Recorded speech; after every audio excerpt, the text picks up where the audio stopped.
तो ये जो दोस्ती और अब दुश्मनी, ये तस्वीर कैसे बदल गई एकदम? पार्लियामेंट की ये बात है जब पार्लियामेंट में राहुल और चन्नी के बीच में तकरार हुआ था, लड़े थे ये लोग। जो लड़ाई चली चन्नी की, अब वो उनको खुद ही काफ़ी उनको महंगी पड़ने लगी है। सबसे ज्यादा फंड जो कहा जाता है कि चरणजीत सिंह चन्नी ने अगर किसी मंत्री को दिए वो थे राजा वड़िंग और उनको सबसे ज्यादा फंड मुहैया करवाए। पोस्टर जो है वो सोशल मीडिया पर वायरल हो रहा है जिसपे लिखा हुआ है कि राजा वड़िंग को आम आदमी पार्टी ने अपना स्टार कैंपेनर नियुक्त कर दिया है। चरणजीत सिंह चन्नी ने ऐलान कर दिया कि मैं राजा के साथ स्टेज साझी नहीं करूंगा, जहां राजा वड़िंग होगा हम वहां पर नहीं जाएंगे। नमस्कार, टीवी 9 पर आपका स्वागत है। आज हम बात करेंगे पंजाब की राजनीति की, और पंजाब की राजनीति में इस वक्त सबसे बड़ा जो मुद्दा छाया हुआ है वो है पंजाब कांग्रेस की आपसी लड़ाई का। पंजाब कांग्रेस के प्रदेश अध्यक्ष अमरिंदर सिंह राजा वड़िंग और पूर्व मुख्यमंत्री और जालंधर से सांसद चरणजीत सिंह चन्नी के बीच जो लड़ाई चल रही है उस पर आज हम बात करेंगे। कई ऐसे सवाल हैं जिनके जवाब आज हम आपको अपने साथ इस पूरी बातचीत में बताएंगे। सबसे बड़ा सवाल यह है कि क्या चरणजीत सिंह चन्नी और अमरिंदर सिंह राजा वड़िंग के बीच राजनीतिक जो दुश्मनी है वो काफ़ी पुरानी है? क्या ऐसी वजह रही कि एक वक्त जब चरणजीत सिंह चन्नी के बेटे की शादी थी तो वहां पर अपने पूरे परिवार के साथ चन्नी के परिवार की खुशी में शामिल होने वाले अमरिंदर सिंह राजा वड़िंग को चन्नी आज अपना सबसे बड़ा दुश्मन मान बैठे हैं? क्या ये लड़ाई अभी शुरू हुई है? क्या ये कुर्सी की लड़ाई है या फिर कोई पुरानी रंजिश है? इस पूरे मुद्दे पर हम बात करेंगे। हमारे साथ इस वक्त पंजाब के 3 सीनियर जर्नलिस्ट मौजूद हैं। आपका मैं अवगत कराना चाहूँगा, हमारे साथ हैं रमनजीत सिंह, हमारे साथ हैं गगनदीप सिंह और सुखबीर बाजवा जी। बाजवा साहब, आपसे इस पूरी चर्चा की शुरुआत करते हैं। क्या ये पुरानी रंजिश है या अभी कोई कुर्सी की लड़ाई है जिसकी वजह से अमरिंदर सिंह राजा वड़िंग और चरणजीत सिंह चन्नी आमने सामने हैं?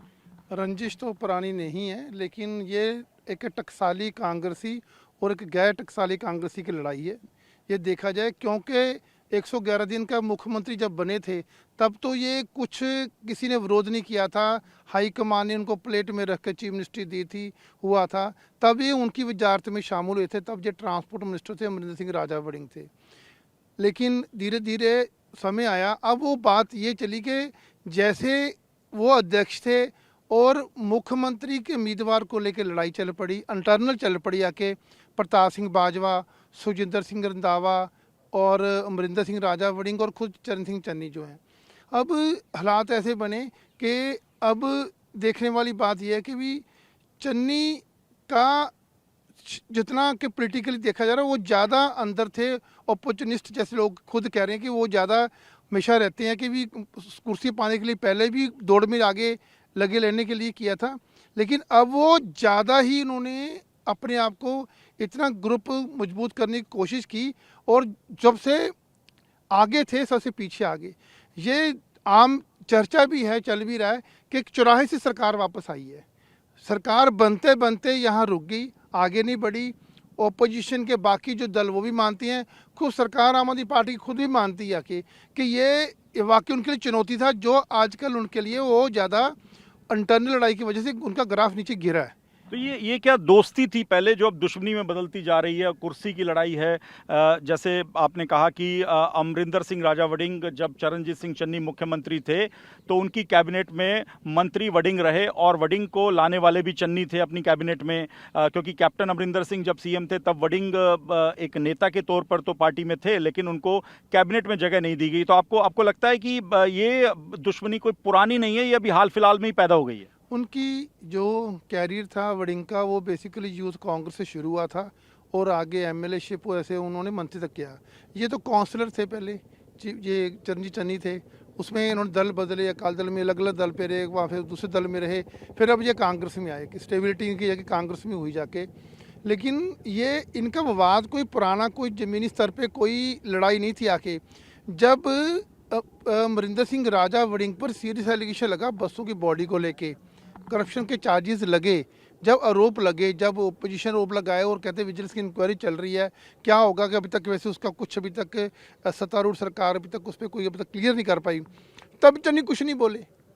अभी ऐसे हालात कैसे बन गए कि दोनों ही आपको देखते नहीं है। लेकिन जो मुझे लग रहा है कि ये शुरुआत चन्नी ने की है। अमरिंदर सिंह राजा वड़िंग तो प्रधान थे ही, वो तो कई बार आम वैसे कह चुके थे कि मैं तो अध्यक्ष पद से भी उतरने को तैयार हूँ, क्योंकि मुझे पता जिम्मेदारी कैसी होती है, मेरे पास लोकसभा का काम है, मैं ठीक हूँ। लेकिन ये थोड़ा सा लगा कि ये अब इनकी जो लड़ाई चली चन्नी की, अब वो उनको खुद ही काफ़ी उनको महंगी पड़ने लगी है। अब वो उनका देखिए एक एक करके नेता उनसे दूर होता जा रहा है, क्योंकि राहुल गांधी के जितने साथ थे वो सारे पीछे आ गए हैं, वो जो कहते थे उसमें चलने के लिए। अब वो ये लग रहा है कि जैसे उसका दलित नेता होने के नाते शायद तक चीफ मिनिस्ट्री के लिए दावेदारी हो जाएगी आके। और उनको ये भी एक बहुत बड़ा एक गलत फहमी होती है कि सभी वर्ग जो थे उनको पसंद करने लगे थे, पसंद करते थे, जट गैर जट ब्राह्मण हर परिवार के थे, ऐसे भी दलित नेता होने के नाते करना था।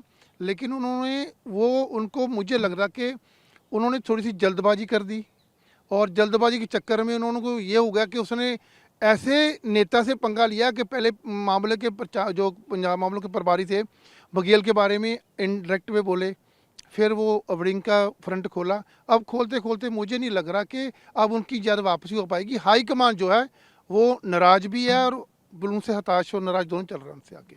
तो चरणजीत सिंह चन्नी की दुश्मनी पुरानी नहीं है, अभी पैदा हुई, जैसे सुखबीर बाजवा साहब बता रहे थे। हमारे साथ गगनदीप सिंह हैं। गगनदीप, आपने वो वक्त देखा जब चन्नी की कैबिनेट में अमरिंदर सिंह राजा वड़िंग थे, चन्नी के बेटे की शादी हुई, तब सारे नेता वहाँ पर मौजूद थे। अमरिंदर सिंह राजा वड़िंग अपने परिवार के साथ शामिल होते हैं, ये मानकर चलते हैं कि पारिवारिक शादी है। तो ये जो दोस्ती और अब दुश्मनी, ये तस्वीर कैसे बदल गई एकदम से? देखो मोहित जी, इसकी अगर बात करें तो थोड़ा पीछे जाना पड़ेगा। जब चरणजीत सिंह चन्नी को मुख्यमंत्री बनाया जाता है, 111 दिन के लिए वो मुख्यमंत्री बने, और चरणजीत सिंह चन्नी थे जिन्होंने राजा वड़िंग को कैबिनेट में इंडक्ट किया। इससे पहले राजा वड़िंग जो है कैबिनेट मिनिस्टर नहीं बने थे, और मन चाहा उनको पोर्टफोलियो दिया, उनको ट्रांसपोर्ट विभाग दिया, और सबसे ज्यादा फंड जो कहा जाता है कि चरणजीत सिंह चन्नी ने अगर किसी मंत्री को दिए वो थे राजा वड़िंग, और उनको सबसे ज्यादा फंड मुहैया करवाए।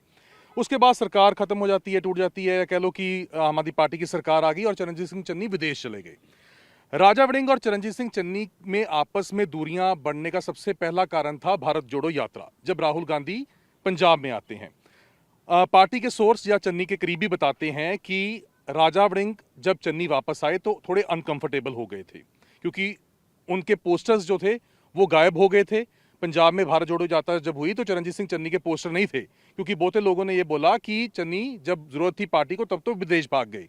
तो इसके चलते हुए बहुते लोगों ने भी कहा कि चन्नी ने सरकार हरा दी, ये 111 दिनों में कोई बकरियां चोते रहे, कोई कहते कि मैं मंजे भी बुन लेता हूं। तो ऐसी बयानबाजियों के कारण बहुते कांग्रेस के जो लीडर थे वो नाराज नजर आ रहे थे।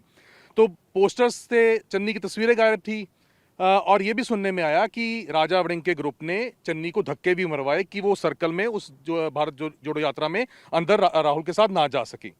फिर बात आती है, उसके बाद शुरू होता है इनका क्लेश बढ़ता, जो नजर आता है वो आता है जब लोकसभा इलेक्शंस थी। लोकसभा इलेक्शंस में राजा वड़िंग चाहते थे कि चरणजीत सिंह चन्नी फरीदकोट से कंटेस्ट करें, क्योंकि वहां पर मजबी सिख की जो वोट है, क्योंकि एससी भी जो है वो डिवाइड होता है। पर चरणजीत सिंह चन्नी कहते थे कि मैं जलंधर से ही लड़ना चाहता हूं, क्योंकि वहां पे रविदासिया वोट बैंक है। तो ये सीट को लड़ाने की, यानी कि चन्नी को मांझना है, हमने चन्नी को हराना है, तो इसके लिए इसको फरीदकोट भेज दो, वहां पे हार जाएगा, क्योंकि वहां पे दलित फैक्टर काम नहीं करेगा, वहां पे मजबी सिख हैं तो वो उसको वोट नहीं डालेंगे। तो यहां से भी थोड़ी चीजें एस्केलेट हुई। चरणजीत चन्नी जलंधर से इलेक्शन जीत जाते हैं, वहां से जीत जाते हैं, और वो जो है पार्लियामेंट में पहुंच जाते हैं। एक ये बड़ा कारण है, शायद बहुत लोगों को ये इसके बारे में ना पता हो। पार्लियामेंट की ये बात है जब पार्लियामेंट में राहुल और चन्नी के बीच में तकरार हुआ था, लड़े थे ये लोग। ये कैसे लड़े थे? क्योंकि राहुल गांधी बोल रहे थे, चरणजीत सिंह चन्नी साथ बैठे हुए थे, और बताया जाता है कि राजा वड़िंग पीछे से पुश कर रहे हैं कि तू बोल, खड़ा हो, तू बोल, साथ में राहुल के बोल। तो चरणजीत सिंह चन्नी ने बोला कि क्या बात है तेरे को, कि मेरे को पता है कब बोलना है कब नहीं बोलना। तब राजा वड़िंग ने बहुत ही श्रूड तरीके से, बहुत ही गुस्से वाले तरीके, रूड तरीके से चन्नी को कुछ कमेंट पास किया। तो तब से इनका जो आपस में बोलचाल है वो खत्म हो गया था। फिर आपस में इन्होंने कभी बुलाया नहीं है, कह लो कि जो कोल्ड वॉर होती है वो शुरू हो गई। तो ये करते करते फिर ऐसा जो मनों में आपस में दूरियां आ गई। और आपको ध्यान में भी होगा मोहित जी, आपने वो तस्वीरें देखी होंगी जब राजा वड़िंग की ताजपोशी थी, जब उसको प्रधान बनाया गया था, चरणजीत सिंह चन्नी साथ खड़े हुए थे। तमाम आज लोग जो बगावत कर रहे हैं वो भी शायद आपको आसपास पीछे तस्वीरों में खड़े नजर आएंगे, आशू नजर आएंगे। आशू के साथ भी बिगड़ने का ये कारण था क्योंकि राजा वड़िंग लुधियाना से कंटेस्ट करे। हालांकि राजा वड़िंग बोलते हैं कि मेरे को तो राहुल गांधी ने बोल दिया कि कंटेस्ट करना, तो मैं उसको कैसे जवाब दे सकता था। तो ये सारा ग्रुप जो है इकट्ठा होता रहा, और इस सब टेन्योर में जो राजा वड़िंग की वर्किंग रही, जिस तरीके से ये माना गया कि इज अ कॉम्प्रोमाइज लीडर, कि जिस तरीके से जो वोकल होके भगवंत मान के खिलाफ सीएम के साथ बोलना चाहिए था, खड़ना चाहिए था, वैसे नहीं हुआ। तो वो कहते कि ग्राउंड पर कांग्रेस को खत्म कर दिया राजा वड़िंग ने, तो इसलिए उन्होंने अपनी लीडरों के साथ बातचीत शुरू की और आज 80 के करीब जो लीडर हैं वो चरणजीत सिंह चन्नी के साथ हैं और यही कहते हैं कि चरणजीत सिंह चन्नी को अगर लाएंगे तो ही कांग्रेस जीत सकती है, क्योंकि राजे ने कहते कि नीचे जमीन पे वर्कर सब खत्म करिए। और बड़ा कारण एक आपको ये भी बता दूं, राजा वड़िंग के खिलाफ इसलिए भी लीडर हैं क्योंकि इसने हर जगह पर कहते हैं कि 2-2 3-3 लोग खड़े कर दिए। फॉर एग्जाम्पल, हालांकि रामपुरा फूल सीट की बात कर लें, गुरप्रीत कांगड़ जरूर पार्टी छोड़ के बीजेपी चले गए थे, पर उन्होंने जशन चाहल वहां पे लड़का खड़ा कर दिया था। पर फिर कांगड़ वापस आए तो जशन चाहल को लगा होगा कि मेरा पता नहीं अब पत्ता जमता है कि नहीं जमता, तो वो कहते हैं कि जशन चाहल बोलते हैं कि मेरे को भी इस्तेमाल किया और फिर बाद में दोनों को ही बढ़ावा दे दिया। तो ऐसी कई सारी सीटें हैं जहां पर कहते हैं राजा वड़िंग ने पुराने जो कांग्रेसी हैं उनको दरकिनार किया और नए लोगों को खड़ा किया। राजा की इसके ऊपर अपनी टिप्पणी है, वो कहते हैं कि राहुल गांधी कहते हैं कि नए लोगों को मौका देना चाहिए, तो इसलिए मैं कर रहा हूं। सो ये कुछ पुरानी चीजें हैं जो एक इनकी आपस में जो दुश्मनी है ये बड़ी और अब इस लेवल तक हो गई है कि चरणजीत सिंह चन्नी ने ऐलान कर दिया कि मैं राजा के साथ स्टेज साझी नहीं करूंगा, जहां राजा वड़िंग होगा हम वहां पर नहीं जाएंगे। सो इस सबको लगी हुई है हाईकमांड, देखना होगा कि क्या फॉर्मूला सेट होता है, क्योंकि अगर चरणजीत सिंह चन्नी को लगाया जाता तो फिर राजा भी नाराज होंगे। तो ये फॉर्मूला हो सकता है कि कोई न्यूट्रल फेस हो जिसको राजा भी प्रवान करे और जिसको चन्नी धड़ा भी प्रवान करे, ये देखने वाली बात है। अच्छा, रमन जी, ये एक किस्सा है, अमरिंदर सिंह राजा वड़िंग पूरे परिवार के साथ जब चरणजीत सिंह चन्नी के बेटे की शादी हुई तो एक परिवार की तरह शामिल हुई, क्या किस्सा है? और ये दिखाता है कि दोनों के परिवारों में भी नजदीकता रही और राजनीतिक तौर पे दोनों पुराने कोई दुश्मन नहीं थे, क्योंकि ऐसी रंजिश पाल कर मन में नहीं बैठे थे, जैसे अभी गगन बता रहे थे कि अभी कुछ सालों में ही ये सब कुछ खड़ा हुआ है। देखो, इसी को सियासत कहते हैं ना। यहाँ पक्के दोस्त और पक्के दुश्मन कभी भी नहीं होते। शादी की बात कर रहे हैं तो शादी अगर आज भी चन्नी अगर छोटे बेटे की शादी करेंगे तो राजा वड़िंग वहां पे होंगे। मसला बेसिकली इनका जो चल रहा है वो कुर्सी का ही है। चन्नी क्योंकि पहले सीएम बन गए थे तो वो चाह रहे हैं कि इस टर्म में अगर कांग्रेस सत्ता में आती है तो मैं दोबारा सीएम का चेहरा हूँ या सीएम बन जाऊं। लेकिन राजा वड़िंग हैं वो लंबी पारी खेल रहे हैं, वो चाह रहे हैं कि 32 की जब इलेक्शन होगी तब कांग्रेस सत्ता में आए और तब वो सीएम बने। तो old guard versus new guard चल रहा है, उसी को लेकर के इनका बड़ा है। यानी आप ये कह रहे हैं कि चन्नी ने जल्दबाजी कर दी, जैसे खरगोश और कछुए की दौड़ है, तो चन्नी साहब जल्दबाजी कर रहे हैं कि बस कुर्सी जल्द से जल्दी आ जाए। नहीं, चन्नी साहब जल्दबाजी नहीं कर रहे, वो अपने जो इस बार की टर्म है उसको देख रहे हैं। उनको पता है कि उनकी भी उम्र बढ़ रही है, हालांकि राजा भी उसी उम्र का है, लेकिन जो पुराने मतलब सीनियर कांग्रेसी हैं वो शायद इस टर्म के बाद आउट नंबर हो जाएंगे, है ना। तो उसके बाद मेन जो कॉन्फ्लिक्ट बनेगी इंटरनल पॉलिटिक्स की वो चन्नी और राजा वड़िंग की रहेगी। तो वो अपनी अपनी शक्ति प्रदर्शन कर रहे हैं। कितनी देर तक लंबा चलेंगे, दोनों कांग्रेस में ही रहेंगे। तो अब चर्चा के अंतिम दौर में एक सवाल है मेरा आप तीनों से, आप लोगों को लगता है कि इस हालात में कांग्रेस चुनाव में जाती है अगर ये लड़ाई खत्म नहीं होती है? क्योंकि अभी आप लोगों ने बताया कि लड़ाई कोई पुरानी नहीं है, ये अभी बस कुर्सी की लड़ाई शुरू हो गई, और आपने कहा कि राजनीति में दोस्त या दुश्मन बनने में वक्त नहीं लगता, हो सकता है कि दुश्मनी दोस्ती में बदल जाए। लेकिन आपको लगता है इस हालात में कांग्रेस के कुछ चांसेस हैं, कांग्रेस फाइट में है, और इसी तरह से, इसी समीकरण के साथ, इसी लड़ाई के साथ अगर चुनाव में जाते हैं तो कुछ कांग्रेस मजबूती के साथ लड़ सकती है चुनाव, या इस लड़ाई को अंत करके ही चुनाव में उतरना होगा? देखो, जो 2022 में इलेक्शन हुआ उसमें भी चांसेस थे कांग्रेस के, बिना कुछ किए हम लोग जुलाई अगस्त 21 तक ये चर्चा चलती थी पत्रकारों में कि बिना कुछ किए, बिना जनता के कुछ मसले सुलझाए कांग्रेस दोबारा सत्ता में आ सकती है। लेकिन इन फाइट शुरू हुई, गार्ड चेंज हुआ, अमरिंदर को हटा करके चन्नी को लाया गया, प्रधान भी चेंज किया, तो इन फाइटिंग हुई, जो लोगों के बीच जो छवि बनी उसका नुकसान हुआ। तो अगर इस कंडीशन में दोबारा जाती है कांग्रेस तो मुश्किल है। बाजवा साहब, आप क्या कहेंगे? ये वो जैसे मेरे साथी बता रहे हैं, लेकिन ये रिपीट नहीं करेंगे। ये नुकसान अगर ये सभी एक प्लेटफॉर्म पर नहीं आते, वड़िंग अपनी जगह पर अड़ा रहता है, चन्नी अपनी जगह पर हैं, बाकी तो उनका साथ दे ही रहे हैं कोई और बी ग्रुप बन के, लेकिन आफ्टर ऑल नुकसान जो है वो कांग्रेस का। ये लोग भी इनका मजाक उड़ाने लग गए हैं कि ये इकट्ठे तो होते नहीं, सरकार कैसे बन जाएगी। और ये मार्केट में चर्चा है कि आम आदमी पार्टी रिपीट कर सकती है, रिपीट करेगी। ये मार्केट में चीज़ें चल रही हैं। अगर ये चीज़ें चल रही हैं इसलिए चल रही हैं क्योंकि कांग्रेस पार्टी में वो ऐसी कुछ चीज़, वो अभी यूनिटी नहीं नज़र आ रही लोगों को अभी आके, जो उनसे उम्मीद की जा रही थी आके। जो उम्मीद, अगर चन्नी से उम्मीद जितनी लोगों को उतनी वड़िंग से भी होगी, उनका ग्रुप भी होगा कि, लेकिन दोनों के इकट्ठे हुए बगैर ये चुनाव जीतना बड़ा मुश्किल है।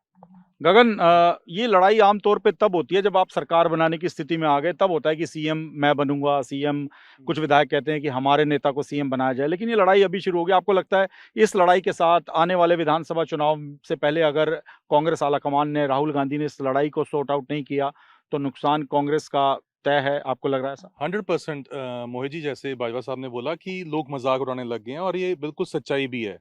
आपने सुना होगा एक पोस्टर जो है वो सोशल मीडिया पर वायरल हो रहा है जिसपे लिखा हुआ है कि राजा वड़िंग को आम आदमी पार्टी ने अपना स्टार कैंपेनर नियुक्त कर दिया है।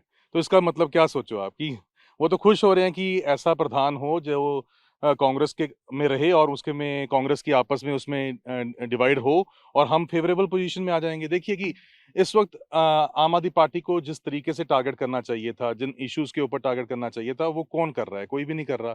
फेवरेबल पोजीशन में आम आदमी पार्टी है और इस वक्त जहां कांग्रेस को यूनाइटेड होना चाहिए था वहां कांग्रेस ही खिंडी हुई नजर आ रही है। आपस में इतने इनके गैप्स बन चुके हैं, बहुत सारे लीडर ये ऐलान कर चुके हैं कि अगर राजा वड़िंग प्रधान रहेगा तो हम इलेक्शन भी नहीं कंटेस्ट करेंगे। इस हालातों में हम कंटेस्ट नहीं करेंगे। मौजूदा जो विधायक हैं बरिंदरमीत सिंह पाड़ा, उन्होंने इस बात का जिक्र किया है कि अगर ऐसे हालात रहे तो मैं कंटेस्ट नहीं करूंगा। तो इसमें आप देख सकते हैं कि अगर ऐसे ही रहा तो कांग्रेस क्या सत्ता में आने की छोड़ो, ऑपोजिशन में भी आ जाए, यही बहुत बड़ी बात होगी। और हाईकमांड किस चीज का इंतजार कर रही है ये शायद अभी तक किसी को समझ नहीं आया। इतना देर क्यों लगा रही है? जैसे हाल हरियाणा में किया वैसा ही हाल यहाँ पर भी होता हुआ नजर आ रहा है। लास्ट मोमेंट पर आकर आप कहेंगे कि इसको हम जिम्मेवारी दे देंगे, तो लास्ट में वो सब समेटना इतना आसान नहीं रहेगा, क्योंकि वर्करों तक मैसेज ये जाता है कि हमारी तो पार्टी ही डिवाइडेड है। हमारी पार्टी जब एकजुट नहीं है तो वर्कर भी एकजुट नहीं होगा। जहां आप सोचो कि जिस हल्के में राजा वड़िंग का बंदा खड़ा होगा वहां पे जो दूसरे धड़े का बंदा होगा उसको वोट नहीं डालेगा, उसको मांझने पे लगेगा कि इसको तो मैं हराता हूं इस बार। और जहां पे चन्नी के धड़े का बंदा होगा वहां पे राजा के धड़े का बंदा हराने पे लगा होगा, क्योंकि वहां पर बंदे इतने इतने खड़े कर दिए, 3-3 4-4 बंदे खड़े कर दिए। अगर वहां पे एक साझा उम्मीदवार होगा तभी ही कांग्रेस जीत सकती है। अब आपस में फुट इतनी ज्यादा पड़ चुकी है, आपस में डिवाइड इतना ज्यादा हो चुके हैं। आप चाहे चन्नी को भी प्रधान लगा दो, अगर नया कोई लीडर आएगा वहां पे जो भी उसको टिकट मिलेगी तो दूसरे बंदे उसको सपोर्ट नहीं करेंगे। वो कहेंगे कि दूसरी पार्टी को जिता देते हैं, इसको मानते हैं ताकि इसका पत्ता कटे, अगली बार हमारा नंबर आए। सो इन हालातों में मुझे लगता है कि कांग्रेस को बहुत ज्यादा निराशा कहीं सामना करना पड़ेगा और फेवरेबल पोजीशन में इस वक्त आम आदमी पार्टी है। बाकी समीकरण पंजाब के इलेक्शंस के ऐसे होते हैं मोहित जी कि ये अखीरले एक दिन में भी नहीं पता चलता कि गेम कैसे घूम जाए। हो सकता है बीजेपी अकाली अलायंस क्या रंग लेके आता है, या फिर कांग्रेस एकदम से मजबूत हो जाती है, वारिस पंजाब का क्या फैक्टर रहता है। तो बहुत सारी चीजें हैं, पर एट प्रेजेंट आज की डेट में अगर हम बात करें अगस्त महीने की, इस वक्त कांग्रेस का बुरा हाल है। तो कांग्रेस को एकजुट होना पड़ेगा। वो दो नेता जो कांग्रेस के एक वक्त में गहरे दोस्त माने जाते थे, एक दूसरे के घर आना जाना, शादी ब्याह फंक्शंस में एक दूसरे के साथ, परिवार के साथ शामिल होना, तो अब वो अलग अलग अगर हो रहे हैं तो इसका नुकसान कांग्रेस को उठाना पड़ेगा। चन्नी की कैबिनेट में अगर कोई बड़ा चेहरा रहे तो वो अमरिंदर सिंह राजा वड़िंग रहे। चन्नी उनको अपनी कैबिनेट में लेकर आते हैं और अब लेकिन ये जो दोस्ती थी दुश्मनी में बदल चुकी है और वजह है कुर्सी। लेकिन बड़ा सवाल ये है कि पहले कांग्रेस में कम से कम सरकार बनने की स्थिति तो आ जाने दीजिए, कांग्रेस सरकार बनाने की स्थिति में आ जाए, फिर आप लड़ाई लड़िए। तो सभी जो तमाम जो पॉलिटिकल एक्सपर्ट्स हैं और अभी हमने 3 पंजाब के जो सीनियर जर्नलिस्ट हैं उनसे बातचीत की, उसका निचोड़ ये है कि अगर कांग्रेस को फाइट में रहना है आम आदमी पार्टी को और बीजेपी अकाली अलायंस अगर होता है, जो कि चर्चा जारी है, तो ऐसे में अगर इस चुनावी लड़ाई में बने रहना है तो इस विवाद को खत्म करके चन्नी और वड़िंग का समझौता करवा कर ही चुनाव मैदान में उतरना होगा। इन दोनों जो पुराने दोस्त हैं इनको एक साथ लाना होगा, तभी कांग्रेस लड़ाई में बनी रह सकती है। ये बात तमाम जो पॉलिटिकल एक्सपर्ट्स हैं, सीनियर जर्नलिस्ट कह रहे हैं। अब देखना ये होगा कि कांग्रेस कैसे चन्नी और वड़िंग की लड़ाई को खत्म करके चुनाव मैदान में एकजुट होकर उतर पाती है भी या नहीं। चंडीगढ़ से कैमरामैन मुनीश के साथ मोहित मल्होत्रा, TV9।